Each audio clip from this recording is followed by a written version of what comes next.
Kia ora whānau, welcome to another episode of Couch Coaches. It's actually a special edition of Couch Coaches because we are reviewing the Warriors season right now. Normally we would have done this a few weeks earlier when the season actually ended for the Warriors, but if you're listeners of this show, you would know that I've been away in South Africa, so I've only been back for a week, but we're getting into it now. I'm your host, Dan Lazaron, and I'm joined by my co-host, Richard Laddie, the bandwagon conductor. We are going to go dive into all of this and go into points where we thought it all went wrong for the Warriors in 2024. Richard, not the season that we thought we were hoping to get, but there were some highs, very many lows. But just want to get your thoughts on just a bit of a summary about what you thought about the season. Oh, bro, coming into the season, I know we were both pretty hot on the Warriors. I think you had them taking out the whole comp from memory of one of our first episodes when we did our sort of predictions. Yep. And even with 4 or 5 weeks out, I think we both had the Warriors sort of making the 8 or coming a bit closer than they were. But it wasn't to be this year. I think there was a few obviously injuries hurt the team, but they just sort of lacked a few. They just sort of lacked that killer instinct they'd had the year before. It didn't help that Shaun Johnson was out for a lot of the season. And even when he was playing, we didn't see the best of him until, his last game. I know you were away in South Africa when that Sharks game was on. But it was, I was up running and jumping up around my living room. Like, it was just great to watch and good to see that the boys still had it and still cared enough to put that effort in. But, just pretty. Definitely. If I was going to say a pass or a fail, it's 100% a fail for me. I think they should have done a lot better than they did. Yep, I am 100% with you on this one, especially with there were factors that that came into it, like injuries, etc. But there were a lot of other factors as well that despite the injuries, they still could have done a lot better. And so, and I totally agree with you, Shaun Johnson, when he was on the field, when he obviously he was still carrying some niggles there, and he wasn't at his best. And despite the fact that I didn't get to watch the game live, I did watch the highlights. And in that second half against the Sharks in his final game, he looked amazing, taking on the line and stuff, and having the courage to throw those long balls out to the wing and stuff. And it worked, and got us back into the game. And he finished on a high, which is awesome for him. But it makes you wonder at the same time, where was this courage, where was this, during the season and stuff. So agree. So let's get into it. Okay. So we've had a bit of a summary, but I want to talk about where did it go wrong. We've talked about injuries slightly, etc. There were many injuries to starting players, etc., where they had to bring in a lot of players from the New South Wales Cup team, which I thought was actually a high for the season.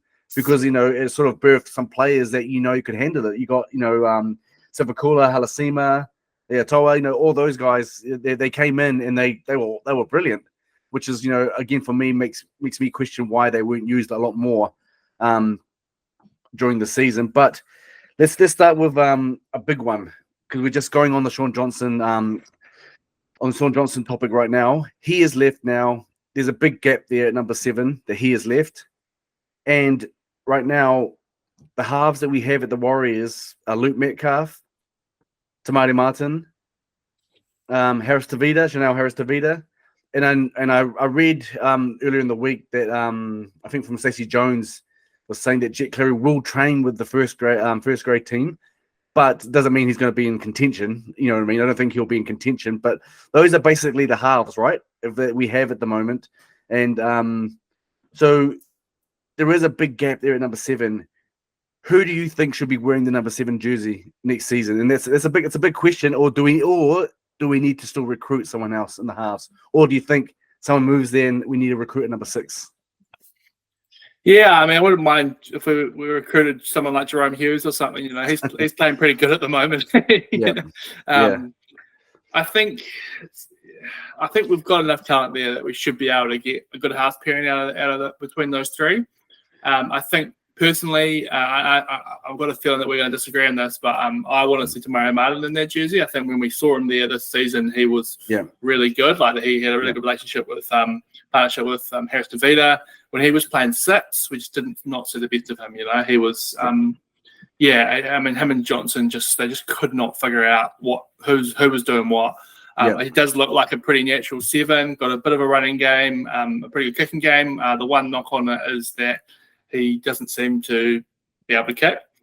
You know, like drop goal, field goals. I mean, so or even shots at goal. I think I would have had Metcalf playing at 6. Metcalf seems like the best goal kicking option. Obviously, goal kicking was a big thing this year as well, which we had issues with, and there was I'm not going to name any names or point any games in particular, but there was not just one game. There was a couple of games where if we'd got a few more kicks, we would have won. I think there was about 7 or 8 games which we either drew or lost by 6 or less points. So if we'd got a few extra goal kicks over, so yeah, I'd have Metcalf playing 6. I know that he wants to play 7, but I think he seems like a really good 5'8". He's a really good running 5'8". It reminds me a lot of Ken Munster, who's sort of if the go-to, if not the best, one of, if not the best, 6 in the game. So yeah, I'd have Metcalf at 6, and I'd give Tamari Martin the first shot at 7. Yeah, I will agree with you on some things. I will agree with you that Tamari Martin looked a lot better at 7 than he did at 6. Like he looked a little bit out of sorts at 6 when he played. The communication, like you said, the communication wasn't there between him and Johnson, etc. And he did a lot better when he was at 7. And his communication with Harris Tavita there at 6, was a lot better.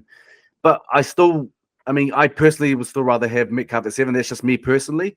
And I think that's where Webster will go. But I know that I think just doing the rounds on social media, and you see everyone having their opinions as they do. I think everyone thinks the pairing is going to be Metcalf and Tamari Martin, but it just depends. It's just going to be interesting to where they put them, because I know that Metcalf is making a big claim to be the next number 7, and if he does, can you put Tamari Martin at 6? So it's going to be interesting. So I would rather have Metcalf at 7, but I do agree with you that if you're going to have Tamari Martin in there, probably 6 is not his best position.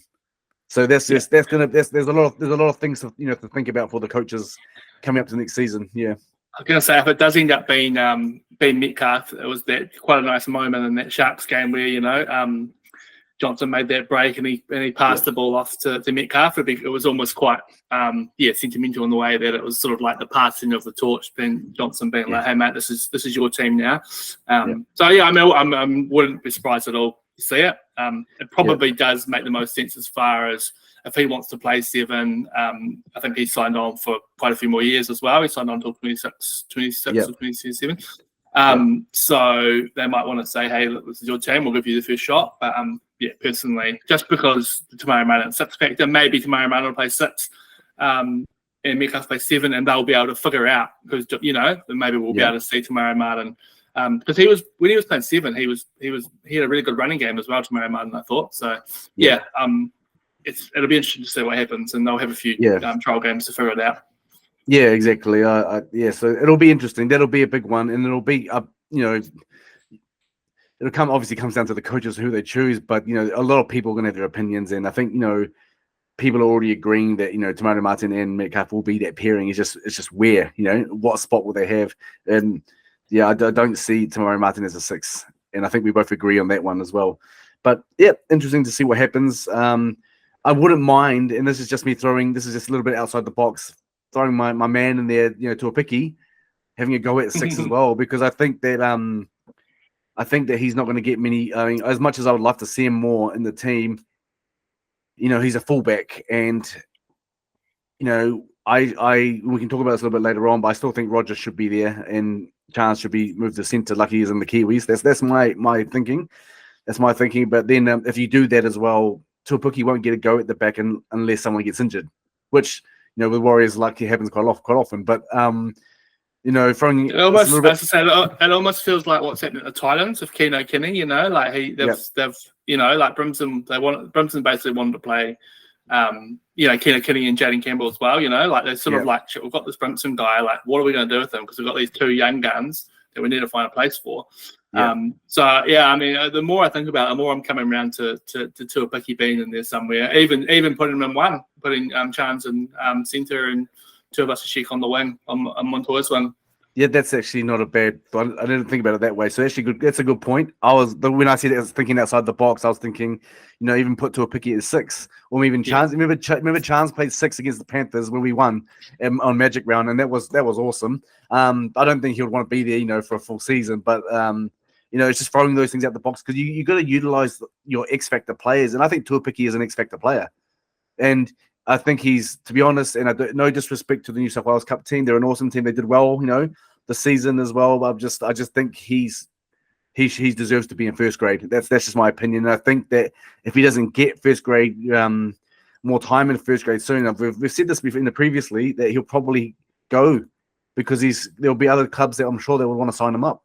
So that's my opinion. So I think Webster's going to have to find a spot for him. That's just my opinion. Even if it's on the bench, he was going to have to find a spot for him somewhere. And yeah, so that was my thinking about the halves. Next thing I wanted to talk to you about, another big topic, that's circulating around social media, is who should be the captain for 2025. And I know people can say, it's a bit too early to figure that out, but you look at your team, the Canberra Raiders. They've already got Tapani, named as the captain for next season. They've already named him. Did a little official announcement, everything. So maybe it's not too early. I think the two big front runners are obviously Tohu Harris, who is the incumbent captain, and you got Mitch Barnett, who stepped in when Tohu Harris was out for the season. And I thought Mitch did a brilliant job as captain. He didn't get the results, but you can't say it's on him because he played his heart out for the Warriors, and I just think he's a natural leader. And I think that from hearing about the players and how a lot of the players look up to Mitch Barnett. He's kind of got that, like it was mentioned before, he's got that sergeant sort of army major look to him. And so, you listen to him, if he talks, you listen sort of type thing. So it's an interesting one. So hard question to ask, but I'm going to ask your opinion, but I'll give you my one first. And see what you think about that. I think they should stick with Mitch Barnett being the captain. That is my view. And reason why is because I just think he's, for those reasons I just mentioned just before. I think they just listen to him, and he's quite hard nosed, and I think you need a quite hard nosed player to be a captain, kind of like a Kevin Campion was for us, and Steve Price. I think in Ruben Wiki, and I think that's what he's got, and I think that's what is needed at the Warriors. So that's the reason why. And we had our best seasons at the Warriors when Campion, Steve Price, and Ruben Wiki were captains. You know what I mean? We had amazing seasons there. So that's my reasoning. Yeah, I think I'm going to have to go with you there. No knock on Toho at all. Obviously, he's one of my favorite Warriors of all time. He epitomizes what it is to be a Warrior. But I feel like with him having, he's obviously coming towards the end of his career, and he's constantly playing through injuries and all that. So it'll just be one less thing that he has to worry about. I think definitely I'd have him starting lock at the start of next year, 100%. I know Dylan Walker was playing really well, and there was a bit of sort of like shifting around with a few games where Toho was a late sort of change onto the interchange. But I'm team Mitch Barnett there. Obviously I'd be happy if it's Toho, but I just feel like it makes more sense to get someone like that. He's got some New South Wales experience as well now, so he'd probably. And he'll be well in selection for the Kangaroos as well. The way he's playing, I wouldn't be surprised to see him pop up there as well. So, I'm team Mitch Barnett there. Yeah, same here. And who knows? Who knows? Who knows if this will be Tohu Harris's last season as well? It's no secret that he's fighting with his body, isn't he? When it comes to playing, just like Sean Johnson was. He admitted it right at the end. He was fighting with his body too much, and in the end of the day, his body won the battle in the sense of, okay, I can't do this anymore, and kind of get that feeling that it might be the case of Tohu. But hopefully, because he's an amazing player and an amazing leader as well. So hopefully he'll, next 2025, he'll be fully fit and ready to go because we need him out there. So Mitch Barnett is for me as well, and you. So we both agree on that. We both gave little mini summaries at the start of this episode in regards to what went wrong. But let's just dive into a bit more deeper. What went wrong? So I'm going to give my first point, and you can elaborate on that, or go to another point. So I thought where it went wrong is we're actually both defense and attack. But I'm just going to dive into defense right now. I just thought we were defensively shocking. I just thought we went from one of the best defensive teams in 2023 to one of the most worst in 2024. You look at games like the Titans game where we got beaten by 60 points. That was just embarrassing. To the Titans, who are not even a top 8 team, and to lose that much, and then also lose games to the Eagles, for example, who were so shocking. And they didn't just beat us; they beat us by quite a margin as well. And I just thought we were very shocking on defense. It was like embarrassing. And it was when for example, we talked about this throughout the season, is that the Warriors would have a lot of possession and they would make the yards up the middle to their opposition's half in the opposition 20, and they were ripe for attack, to score. They could never do it. But when the opposition got to their end, they scored pretty much nearly every time. And it was like, it was like just a repeated cycle every week. And it's like every time you got there, you were like, oh, you're clinching, you're like, oh, because you just knew that you didn't have the faith. Like I was sitting there watching games when the opposition would be in our half, and I would be like, like so worried because I just knew that, we didn't have it in us to stop them. And that's not having a lot of faith in the team. That's not, and I'll admit that, but that's just the truth of how the season went. And it proved to be true. They teams scored quite a lot every time they went down there.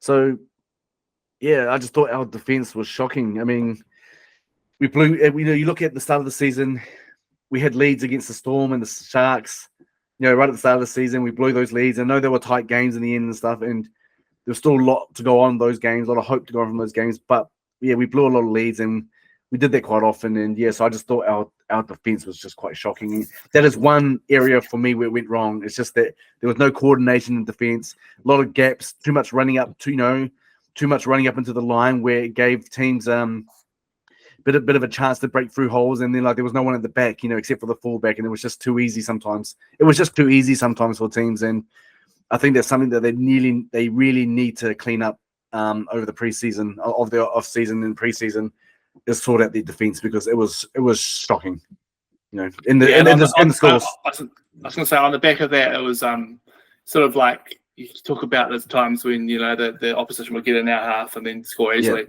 There was those times where we'd be kind of dominating, but we weren't clinical enough at the in the fourth and fifth tackle, and we'd give away either just the silly errors or just not be able to sort of force a 7 tackle set or something like that, and then that just charged down the other end and score. So yeah, a lot of it was our inability to for me, our inability just to capitalize on opportunities. There was a lot of games where I think we were the better team for 80% of the game, and then for 20% of the game we wouldn't be able to quite finish that. And also just playing for 80 minutes. How often did we go up 12-0 after 20 minutes and then concede 20 points, or concede 3 tries in the first 20 minutes, claw our way back into the game only to lose by 2 or 4 points. So, and it was just what we compared to sort of the 2023 season, where we were quite consistent, and we were sort of, we were making those tackles, and we were either scoring a try or we were forcing a goal line dropout in those situations. We just didn't have that sort of clinicalness there. I'm not quite sure what it was. Like, it'd be a mental thing. I don't think it's a knock on Webster as a coach. I think it was just the injuries didn't help at all.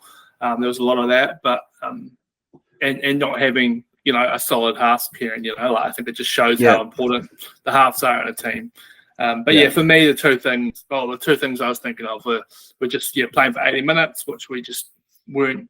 Most games we didn't do. Even that Sharks game, we were better team in that first half, I think. But we went into the sheds down 22-4 or something like that because we dominated and scored the first try, and then we just let in 3 or 4 tries. Started the second half, we were probably lucky not to have another try or two scored against us, and then finally we were like, okay, we're going to try in this game, and it just showed what we can do when we try. But so it's just that inability to play 80 minutes for me, and that kind of clinicalness in the sort of the red zone, as it's say in NFL, not to score. Yeah, those are really awesome points, and I totally agree with you because my next point was going to be attack as well.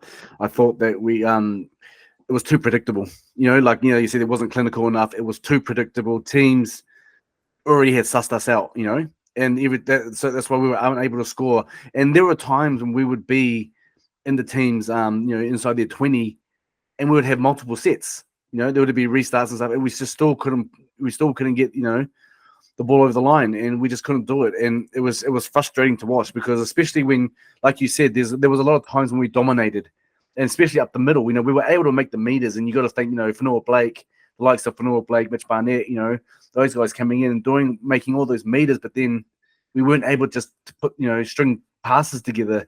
And when we did, the opposition was already in our face, and it was the most frustrating thing, and got even more frustrating when they replenished our mediocre attack, then they would go up and score.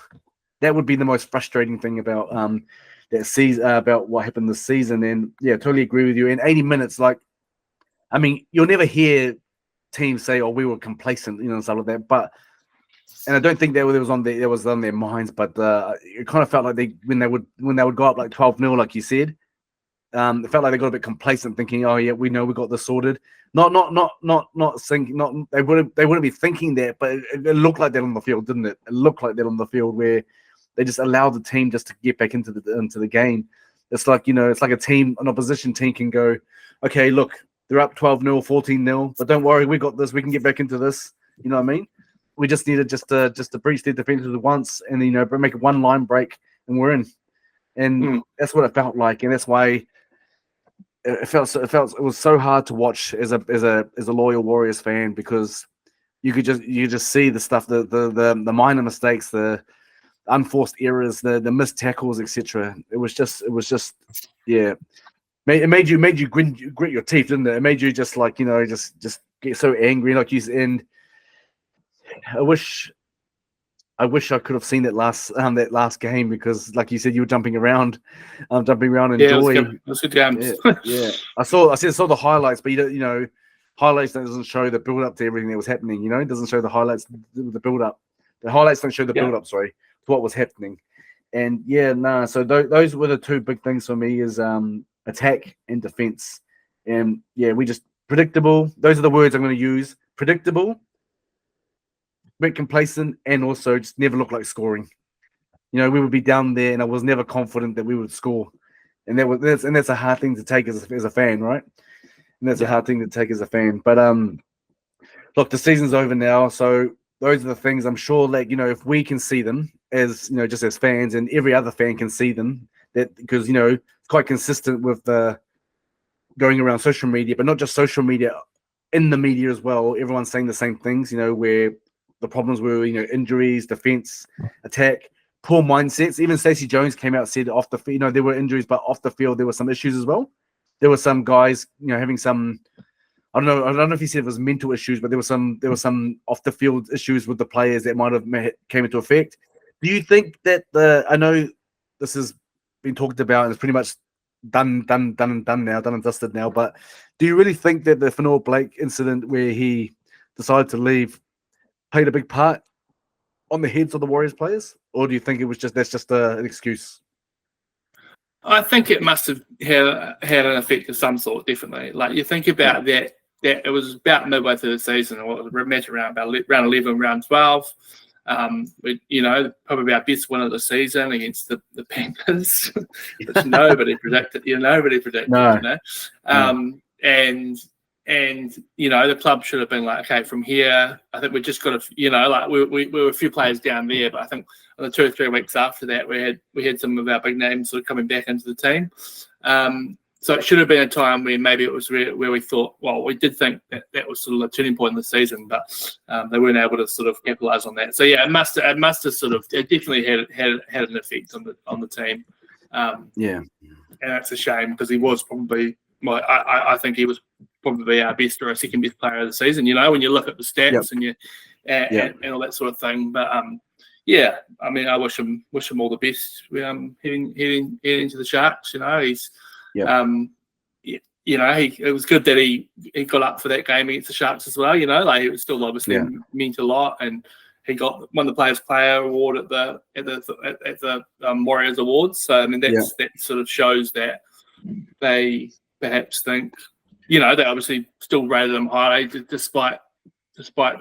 They're happy that he stayed on for another year. But think about sort of the club when he came and where it is now. It's in a better position, and it's good that guys like Sifakula and Halasima and some of these young like Tom Ale and all that. Some of these young guys coming through have had the chance to sort of play with him. I mean, he's probably I'd say he's one of the 2 or 3 best front rowers in the comp at the moment. So and up there with and with Fisher Harris coming next year, he'll be great as well. But he's a very different kind of. I think he's more of sort of an enforcer as opposed to Fanua Blake, who plays. You know, he's just he's making those meters up the middle for the offloads. That threat close to the line to score tries and all that. I mean, I think he was our joint top try scorer for the year, which is. You know, 5 or 6 years ago, if you're telling me a front row was going to be joint, but it's like it just sort of shows how the game's evolved in that time and what these elite front rowers sort of the way they play. But I mean, I definitely do think it had an effect. But it's done now. He'll go off the Sharks, and there'll always be an element when we play the Sharks now. I think we'll remember the last couple of the last games we played there, especially at Shark Park. You know, the big comebacks. Hopefully, they can continue to be a thing.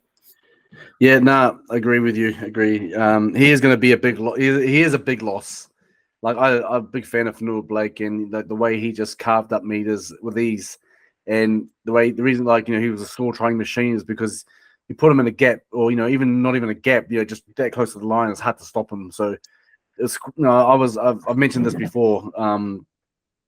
You wonder why they didn't use him more often than that. They didn't use him more often in that sort of situation instead of trying to go wide all the time when it just didn't work. But and speaking of James Fisher Harris. Coming to the team, he's a bit of like you said, he is an elite prop, one of the top props of the game as well, and he is more an enforcer, like you said, and kind of like in the mold of more like a Ruben Wiki, right? More like in the mold of a Ruben Wiki, which is awesome. And I think a lot of people are saying he should be throwing the captaincy straight away, but I think that that won't happen, and I think Mitch Barnett should lead it in. He'll probably be thrown straight into the leadership team. I have no doubt about that, into the leadership team. But leave it at that. And I think from what you hear what the Penrith Panther boys, the Panthers boys say about him, he's just he's like he has a lot of expectation of his side. He expects them to go harder and do this, and everyone. I think he will do that at the Warriors. He'll put his foot down and say, "This is what we need to do." He knows what he's doing. He's won 3 premierships on the trot. He knows what he's doing. He's the Kiwis captain. He's a guy that people fear. He's a guy that people fear, and I think that's a good thing for the team. And I don't know. I mean, people think it's a like for like replacement. I don't know if it's a like for like replacement because, like you said, they're a bit different in the way they play the game, but they're both elite props. Which is, if you're going to ask for anybody coming to replace Fanua Blake, you couldn't ask for anyone better. So it's going to be interesting to see him in the team. So it's going to be awesome to see him in the team. Speaking of recruits as well, Aaron Clark from the Titans is coming back home as well. Signed a 3-year deal with the Warriors. So that's going to be interesting because we're quite stacked in the forwards area. And it makes you think about the side, doesn't it? Who plays where, etc. Because obviously, Fisher Harris will go in and replace Fanua Blake. That's an easy swap right there. But then you've got Mitch Barnett, Wade Egan in the front row as well. And then you've got Coop Capewell, who I will mention had back end of the season he performed really well. He stepped up from Origin as soon as he got out of Origin, and we were hoping this, weren't we? We said hopefully Origin will give him that sort of kick to come back and play the same way at club level, and he did. And he played really well, scoring tries as well. Got Kurt Capewell, Tohu Harris as well, Aaron Clark. You've got a stacked side there. You got your Corey as well. So there's a lot of players. There's a lot of players to choose from. Well, the Aaron Clark signing, it made the news that Jazz wasn't re-signing make more sense. He's obviously best to come in as a swap there. But I do wonder if there's still anything going with the Dylan Walker rumors. Yeah. Because it would probably make more sense. Because if he was to go, that you could have, because you probably don't need two sort of. They're quite alike for quite similar players. Walker probably offers a bit more utility, and if they are both in the team, you're gonna find a spot for both of them. I wouldn't be surprised to see Walker potentially go now. But he's obviously done a good job for the Titans the last few years, played for the Kiwis. So I'm looking forward to seeing how it goes. I think Nua Corey is the one. I think I'm surprised they just keep picking him this year. I think that he just really wasn't at his best. He wasn't playing massive minutes. Capewell obviously just got better and better as the season went on. Obviously, Capewell's season started, he got injured, was out for a bit, and then Nua Corey was out for a bit as well. But Nua Corey, I just don't think we saw the best of him. And the year before, he was great, and a lot of that was playing outside Johnson, and he had a good little partnership there. But so I'll be surprised to see him sort of holding on to that starting spot just with the depth we've got, especially with some of these young guys coming in as well. Got Jacob Laban got Rookie of the Year. I'm suspecting we'll see a bit more of him this year as well. So but there's no shortage of talent if everyone's fit. That's for sure. Yeah, no, you're absolutely right, and we mentioned the depth that we just mentioned there, but we spoke about earlier, Sipakula, Halasima, all those guys in there too who have shown what they can do, and that's always a good thing, right? But the thing is, for me, the depth was always there, and this is where I wanted to talk to you about this as well. The depth was always there, but I think the selection process was where we went wrong as well in a lot of games. Like for example, you take the Penrith game where we won. We were underdogs. Major underdogs for that game, especially because we had so many players out, and we had no choice but to bring in the youngers. But they stood up. As soon as the injured players, who weren't even in a lot of that great of a form anyway before they got injured, as soon as they came back, they were thrown straight back in, and then we would lose to we would lose some games. You'd think that the way we lost them is just like, why aren't we just sticking with the winning formula here? And I think that's where Webster's going to have to sort of might have to change things up a bit. I have no issues with being loyal, but I think at times he was just too loyal. And you spoke about Nua Corey, and I agree with you. I think he's an amazing player, but I think he didn't have the greatest season, and he kept holding on to a starting spot when I think maybe one of the younger guys could have taken it and done a better job. And even if he was on the bench, maybe Nua Corey was on the bench or something, but I agree with you there. He didn't have the greatest season, and I bet you he will probably come out and say I didn't have the greatest season either. He'll probably admit that. And yes, that's not having a go at him, because I think he's an amazing player. He just didn't have the greatest season, and I just think that Webster just kept picking him out of loyalty and just because of his name as well. And I just think that you just can't do that anymore. And I think hopefully he'll learn that lesson from the season, is that you got to go with who's going to actually win you the game at the time. If the form's not there, bring someone in who's in form. And those young guys were showing that they got the form. So it's going to be a hard one. And we like you said, we're stacked in the forwards. Let's look at the back line for next season. Like, we know who would you have. I mean, we're talking also about signings as well, but there's big rumors circulating about Montoya going to the Tigers. Apparently he's had meetings with Benji. He's had some talks with Benji, and it's not because he's, the old, I want to leave on compassionate grounds, like blah, blah, blah. Or actually, sorry, let me take that back. I think it is on those areas, but not because he wants to leave, but it's because I think his wife, this is what I've been told, but I don't know if it's true or not. So I could be totally wrong. Apparently his wife is pregnant, wants to go home to be closer to her parents, to her family, which is totally understandable. Us being parents ourselves, we understand what that means to, to be close to their mums, etc., for help and support. So apparently there's that rumor lingering around. Don't know how true it is, and there's nothing being said about it officially. But he could be on the outer, which could means that could Roger be playing in a wing position and then Tuapiki, into the, like you were talking about earlier. So let's talk about the backs. Who would you have going on? Who we've got at the moment? Who would you have playing in the back line, starting from the halves up? Yeah. So I said before, I'll stick with Metcalf at 6 and to my run at 7. Yeah. Coming out in the centres, I'd have Nickel Klopstedt and Ali or Rocco Berry. I'm still, I think there's a lot of potential with both of them. Maybe Ali. I think Rocco Berry early in the season. I think Rocco Berry was great. I just think Ali in those last few games we really saw what he's capable of. I think he's still got some issues on defense, which is Rocco Berry's strength. So yeah, I'd be happy with either of them. And then I've got DWZ and Roger on the wings, and I'm going to a Tuapiki at the back. Nice, I like that. It's really good. I'm similar, except for the halves as I was mentioned. I'd have Metcalf at 7. At 6, I'm not 100% sure on this one. It would be, for me, it'd be Harris Tavita or Tamari Martin, but I didn't see Tamari Martin playing there. So that's a funny one. That's a tricky one for me. But I still think Metcalf will play 7, and I'd rather see him play 7.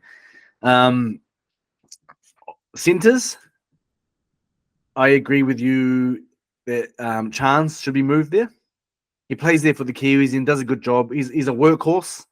He makes the meters. He can do what he can. He can do what he does at fullback for the Warriors at center as well. He can do that. He takes the big hit ups. He can do that on the return kicks. He can still continue to do all that sort of stuff. So I would have him there. The other center, though, you never thought I'd say this, but I'd actually probably have Pompey there. I thought Pompey did pretty well this season. And when Pompey got injured and went missing, people were actually saying, "Oh no!" People were saying, "Oh no."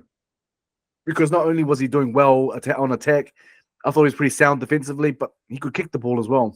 He was a really good kicker as well, really confident on the kick. And so I think Pompey, but / Rocco Berry, and the other wing is DWZ as well, Roger and Tuapiki at the back. That would be my back line at the moment.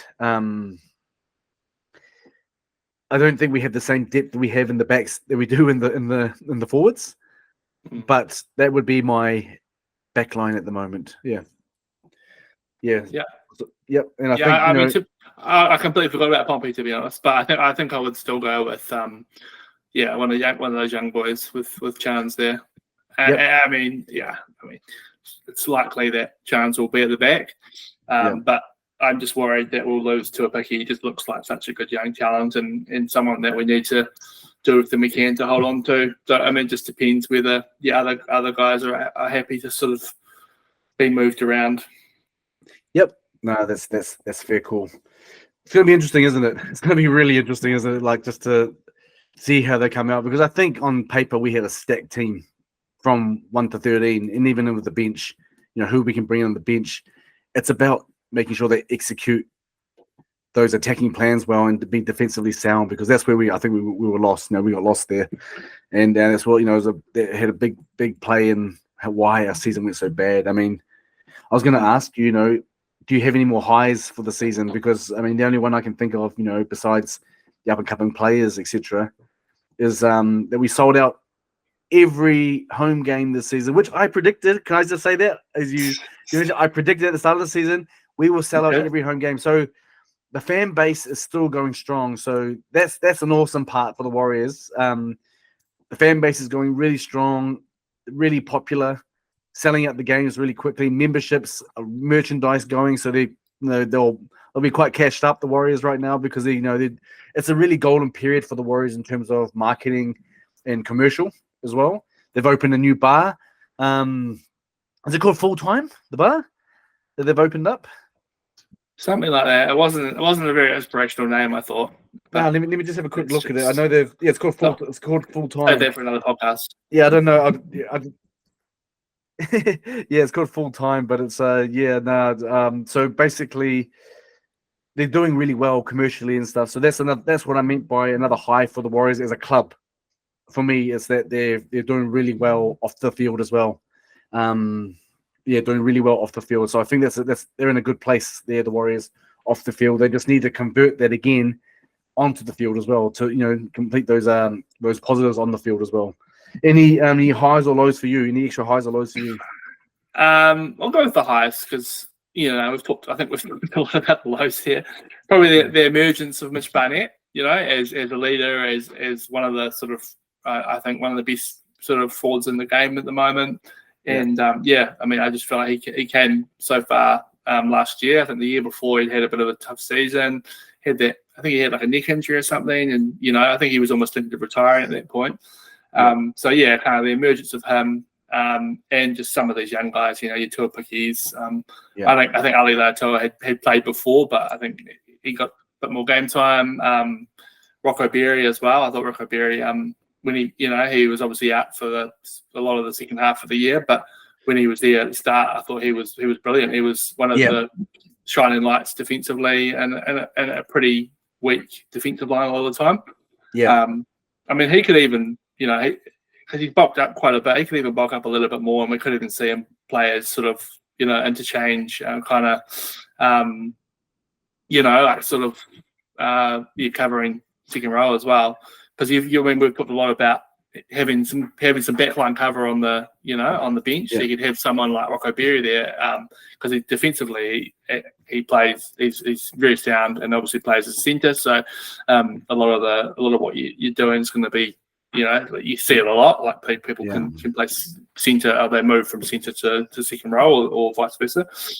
Jacob Laban as well. I thought he got rookie of the year at the Warriors Awards. I thought he was brilliant. Tuapiki, I think we talked about. Halasima, Sifikula. So just excited about the career of some of these young fellas, and I think it looks like they're keeping most of them. I did see, I think Moalam Graham 12 has kind of been offered out, so which is a shame. He carved up at the New South Wales Cup Awards. I think he won Player of the Year and Back of the Year and all sorts. So they obviously rate him, but I think maybe they're just cap-wise, they don't have the space for him. And I mean, he's playing in a position where we've got a lot of depth. And centre and wing as well. So but it was on the whole, it was definitely unfortunately it was a big fail for me from the season. I agree with you. 8, let alone making. I think they should have been, where they were last year. If not, I wouldn't have been surprised to see them make the big one this year. So we'll save that for 2025, which is of course our year. Yeah, exactly. I'm agree with you. I would give it a big fail too. Big F on the score on the report card there. Big F for me as well. But as you were going on about the highs and stuff, about I think that another high that I just want to just point out and just elaborate on what you were just saying is that our strength and in the fact that we've got teams playing like going from under 17s Jersey Flag, all those teams, New South Wales Cup, all those teams, all those younger grades that are playing, we're building up a strong player base right from the right from the mid-teens, up as well and stuff. And Warriors are doing trials, quite frequently as well. And a lot of players are turning up. And I can't remember who it was, but it was on a radio show with a former All Black, and they were saying that they weren't saying it was worried concerning, but they were saying that a lot of kids these days are not saying like, oh, I want to become an All Black. They want to be part of, because the Warrior hype thing is so big that they're keen to get into league. You know what I mean? The interest in league amongst younger players is increased quite a lot, which is a good thing for league. So it's a good another high for the Warriors. Like I said, another thing sort of off the field is that they're building strength within the club from many different grades. So that's a really, really big high for me. I'm not sure if they filled all 30 spots. I think from last time I heard it, they filled 29 out of the 30 spots. So it'll be interesting to see who they fill. I'm hoping they fill it with a half to be honest, because I think they've Jerome already Hughes? got. Yeah, well, I'm hoping that because we've got so many forwards, I don't think they need to sign another forward on. My opinion. Yeah, So I I'm mean, a hoping. half would make the most sense. Yeah. Yeah, exactly. So hopefully that's why they're holding out to find another half. I wouldn't even be against going into the New South Wales Cup sides in Australia, for example. There are players who are emerging, who are on the brink of making NRL, but still can't make it because their NRL side just has too many halves. Whereas then we can get one of them and bring them, like how we did with James Maloney, how we did with all those players, Chad Townsend back in the day. We brought them over. They had their time. They got really good, and then they went back over and they did even better. So kind of like that sort of thing. So I wouldn't be against that. So hopefully that happens. Yeah. So I think look, let's wrap it up for now. I think we've gone over it really well. We've gone over the highs and lows of the Warriors. We've both, and I think many people will agree with us that it was a big fail of the season. The Warriors will agree it was a fail of the season. They ended up finishing 5 points outside the top 8, and it makes you think. I'm not a person that goes into the what ifs, but those games against the Bulldogs that we lost that we should have won, and we have controversy with the referees. We get that every year, so there's no point in diving into it. But we get that every year with the referees. It's just ridiculous. Who knows what will happen? But yeah, it was still a fail. They shouldn't have had to put themselves in a position where they just made it. They should have been way up there with the player status that we have. But anyway, good things to look forward to 2025 with our roster, the women's team as well. They're starting to sign more players on, so that's going to be exciting as well for the Warriors. And I guess just another sign the club's going in the right direction. You talk about all those young clubs as well, but it's going to be awesome to have. Been watching a little bit of that women's comp, and it's bloody entertaining. It's all going to be really exciting. I'm really excited to see the Warriors get a team in there. Yeah. And just quickly, we're just on the Wally M, so we had our Wally M's, our version of the Dally M's for the Warriors. Here we go. The scoreboard comes in, and Fanua Blake actually took it out in the end, followed by Mitch Barnett, and then Charles Nicholson was number 3. So they were our top 3 players of the year. I think if I was to get, obviously Mitch Barnett won the Simon Mannering medal, and if I was to say, the Warrior of the Year, I would say Mitch Barnett because of his effect as a captain, and then probably Fanua Blake got those few points on the sort of off-field issues. But yeah, that was just finishing off the Wally M's for the year, and I won the tipping comp by 6 points. Yeah, I was waiting for it. I was hoping that you would just smooth past this part and it wouldn't be mentioned. But far out. I'm embarrassed. Usually I go do really well in those things. So next year I'm coming for you, bro. Good luck, bro. Good luck. Yeah, I'll think of a punishment for you. all right. Fair enough. But no. Thanks everyone for listening in. There's still some league to come on. Obviously, there's the NRL finals still going on. I'm still picking the Storm to win the thing, but I'm thinking Storm Panthers in the final. I haven't seen the draw, so hopefully that can still happen in terms of the way the draw is done. But I think those two teams are the only ones that are in contention to win it, in my view. Those two teams, especially with Nathan Cleary back for the Panthers. Those are the two teams I think that can only win it. Also, there's the Kiwis playing later on in the Pacific Championship, which is going to be awesome as well. They have a halves problem as well, not with Jerome Hughes because he's amazing, probably the form half of the season, but also you've got Dylan Brown and Kieran Foran who are out with injury, so we need someone 5'8". Apparently, Stacey Jones kind of reached out to Sean Johnson. He actually said he admitted he's spoken to Stacey Jones, but he said only if there's a problem with Jerome Hughes or sort of thing he'll come in. So who knows what's going to happen? But there's rugby league still. Who the backup 6 would be behind those two, Probably Chance. Probably Chance. Yeah, I wouldn't be surprised. Yeah, I wouldn't be surprised, to be honest. I mean, he's obviously shown he can play it. I don't think there's anyone else that really comes to mind. Harris to be the place for Samoa. Yeah.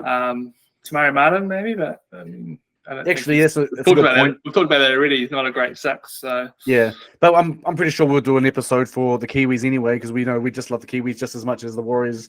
But before we go, just want to say thanks to everyone for supporting our show. We've seen the show grow quite strongly this season, and through comments, through the for people subscribing on the channels. We still want you to like and subscribe to our channels. So yeah, and spread the word as well. But we want to say thank you to everyone for listening in and taking us seriously as well. And unfortunately, Warriors didn't win the season. But I'm not going to say. I'm not going to say next year's our year. I'm not going to say it. I'm not going to say it. You can say it, Richard, but I'm not going to say it. But so really wanted to say thanks to all the supporters of the show. We're growing. We need more followers, and like as I said, as I just mentioned just before, spread the word and continue to let people know about us and subscribe and like to our channels. Richard, we're on Spotify, YouTube, and all those other channels, right? Yeah, Apple, iHeart. Yeah, just search us on your podcast platform. We'll be there. Yep. So thanks a lot, everyone. This is us signing off for the NRL season 2024. Up the wires, everybody. Up the wires, 2025 is our year, baby. Choo-choo. You had to say it.